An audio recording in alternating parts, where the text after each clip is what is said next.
Accessibility Checklist J.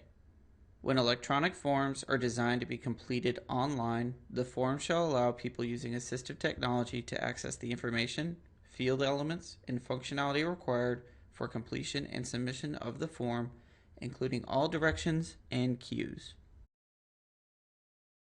What does this mean to you? This checklist item focuses on web forms, which time out after a period of inactivity, but this can also apply to instructors in the area of assessments. We'll focus on the instruction side by highlighting assessments in this guideline video.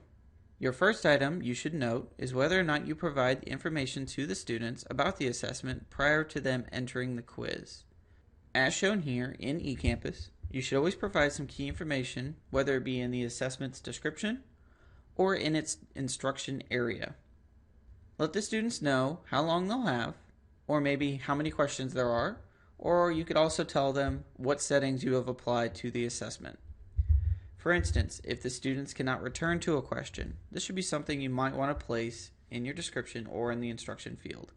Note, these items are provided mostly by Blackboard when the student first enters the assessment, but giving the information repeatedly will help ensure that your students know what to expect when taking the assessment online.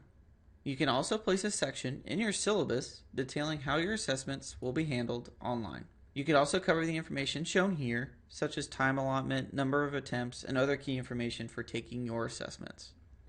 For your students who may need extra time, you will receive a form or letter from our Disability Services Office, DSO. This will inform you of who needs extra time allotted for their assessment and how much to give. In eCampus, if you use assessments, this is how you'll provide additional time to an assessment. Go to where the assessment is located and click the action menu located next to the assessment's title. Let's use Test 1. Next, select Edit the Test Options. Navigate to number 3 on the page where it says Test Availability Exceptions. Here we go. Next, click Add User or Group. Find the students who need extra time in the pop-up window that appears by checking the boxes next to their name. So let's choose my fake student account and we'll press the Submit button. Now we'll need to adjust the settings for this student. We can allow more, fewer, or the same amount of attempts that everyone else gets. We can allot more or less time depending on what they need.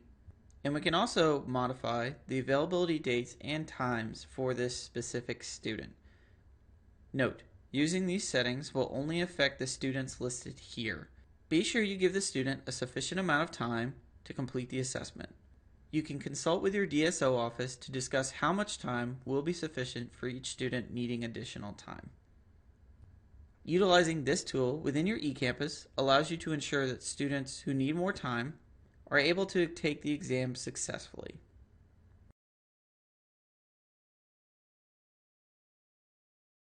Following these best practices will ensure your assessments are universally designed when it relates to instructions being provided to the student, calculating a sufficient amount of time for completing your assessments, and lastly, allotting more time in your assessments for those who need it.